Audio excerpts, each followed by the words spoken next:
Bonjour les amis et bienvenue sur Questions de Surnaturel. La question du jour est: comment peut-on savoir si votre maison est hantée? Voici 8 points qui devraient vous permettre de le déterminer. 1. Vous vous sentez déprimé et fatigué quand vous êtes chez vous, mais à l'extérieur, vous êtes en pleine forme. Ce genre d'état apparaît généralement quand une entité est présente dans votre maison. Elle se nourrit de votre énergie et vous ressentez son malaise ou ses souffrances, ce qui va vous causer une grande fatigue et cette envie de rien que vous ressentez. Mais attention, ce même symptôme peut provenir d'une autre source d'énergie négative, comme un puits ou un cours d'eau sous la maison. 2. Vous vous sentez épié dans votre maison. Lorsque vous cuisinez, vous faites la vaisselle, vous sortez de la douche ou que vous êtes assis à votre bureau devant votre ordinateur, il arrive que vous ayez la sensation d'être épié. Vous ne savez pas pourquoi, mais il vous semble que des yeux sont posés sur vous. Si vous ressentez ce phénomène régulièrement, alors que vous n'y pensiez pas, cela peut être révélateur d'une présence dans votre domicile. 3.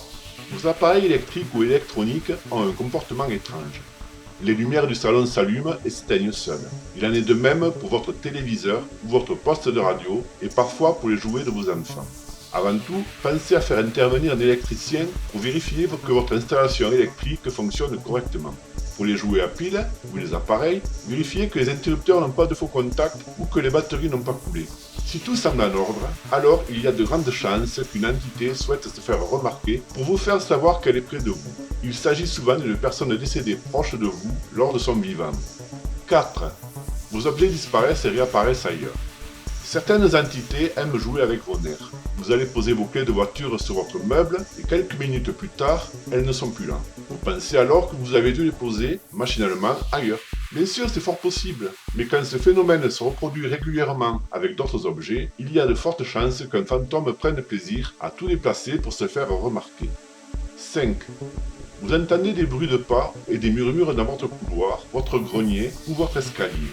Avant tout, vérifiez si ces bruits ne proviennent pas de votre voisin. Certains murs propagent le son de la même manière que ce téléphone que nous fabriquions dans notre enfance avec 2 pots de yaourt et une ficelle. Vérifiez aussi que vous n'avez pas de souris qui se promènent dans vos combles. La présence de leurs petites crottes sera un indice indubitable de leur présence. Mais si ces vérifications n'ont rien donné, il se peut qu'une entité, ou même des entités, cohabitent avec vous dans votre domicile. 6. Votre chien se met à lever la tête et regarde fixement un endroit de la pièce où votre chat agit de même, l'air inquiet. N'oublions pas que les chiens ou les chats ont une meilleure ouïe que nous. Ils pourraient très bien entendre des sons provenant de l'extérieur, comme des aboiements ou des miaulements. Toutefois, si leur regard est fixé sur un point précis et qu'ils se mettent à grogner ou à se hérisser, cela peut être le signe d'une présence fantomatique. 7. Plusieurs nuits par semaine, vous voyez une ombre près de votre lit qui semble vous fixer. 2 cas peuvent se présenter. Si vous vous réveillez, que vous voyez cette présence, mais qu'il vous est impossible de bouger, il se peut que vous souffriez d'une paralysie du sommeil. Il s'agit d'un phénomène naturel connu. Pendant le sommeil, notre cerveau déconnecte certaines parties de notre corps. Cela permet par exemple d'éviter que nos jambes bougent si nous rêvons que nous sommes en train de courir. Durant une paralysie du sommeil, nous sommes dans un demi-éveil. Notre corps est toujours paralysé et notre rêve se superpose à la réalité, alors que nos yeux sont ouverts. C'est pour cela que nous pouvons voir des personnages imaginaires, souvent menaçants, provenant de notre rêve, apparaître dans notre chambre qui, elle, est bien réelle. Le second cas est plus inquiétant.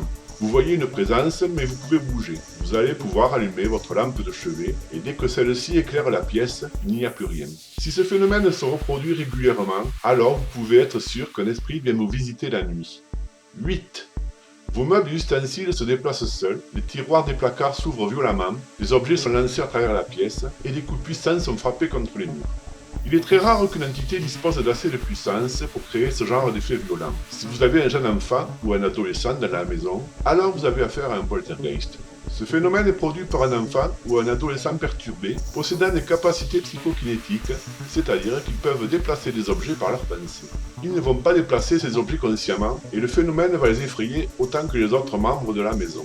Cette expression violente, engendrée par leur subconscient, est la matérialisation du malaise qu'ils sont en train de vivre dans leur tête.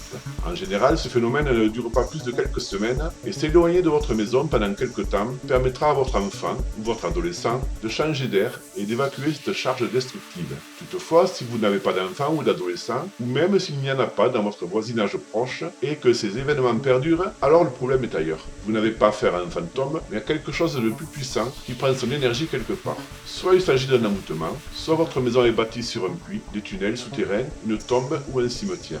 Dans ce cas précis, n'hésitez pas à faire intervenir un professionnel rapidement. Ainsi se termine ce premier volet de questions de surnaturel. Vous êtes à présent en mesure de mieux évaluer si votre maison est réellement hantée. Je vous remercie de m'avoir écouté et n'hésitez pas à poser vos questions dans les commentaires. Je vous dis à bientôt avec une nouvelle question et des réponses pratiques.